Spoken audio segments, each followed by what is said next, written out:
So I just received this doggy door, and this goes in a window. So I've used the doggy doors that go in the slider right through here, and I wanted to try this. I feel like it's going to be a little bit easier to seal up. So this goes in kind of like an air conditioner unit. So you put it in the window and you pull the window down, and it does come with some stripping. I was a little worried about her not going through this door right here because it wasn't the flaps.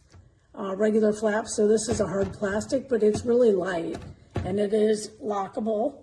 So the sides, these kind of twist to secure it, so it comes like this, but then they expand to fit the rest of the window, and it fits this window perfectly. So there we go.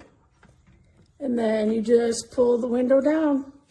So let's check out this side. Yeah, it's pretty neat. I like it.